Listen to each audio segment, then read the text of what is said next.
അമലയാണ് ആ റൂമറിന്റെ പിന്നില്. മാസങ്ങളോളം പല്ല് തേക്കാതെ അഭിനയിക്കാനോ കൂടെ നിൽക്കാനോ എനിക്ക് പറ്റുമെന്ന് അറിയില്ല. ഇനി അമലക്ക് അത് എപ്പോഴാണ് തോന്നിയതെന്നും എനിക്കറിയില്ല. കാര്യം ആ ക്യാരക്ടറിന് അങ്ങനെ ഒരു ഔട്ട്ലൈൻ ഉണ്ടായിരുന്നു കാണുമ്പോൾ. കാര്യം ഒറ്റയ്ക്ക് താമസിക്കുന്ന ഒരാളാണ് അയാൾ.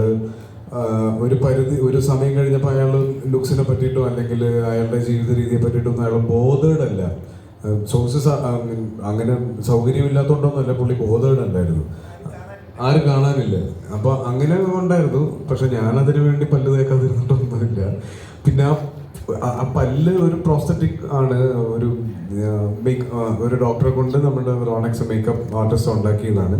അപ്പോൾ ആ പല്ല് ഞാനാണ് ഡെയിലി വീട്ടിൽ കൊണ്ടുപോയിക്കൊണ്ടിരുന്നത്. ഷൂട്ട് കഴിഞ്ഞ് അത് റൂമിൽ കൊണ്ടുപോയി ഞാൻ തന്നെ രാവിലെ വൃത്തിയാക്കി കൊണ്ടുവരുമായിരുന്നു. അപ്പം ആ പല്ലാണ് ആ കാണുന്നത്. എൻ്റെ പല്ല് അകത്തുണ്ട്. അത് ഞാൻ ഡെയിലി തേക്കുന്നുണ്ടായിരുന്നു.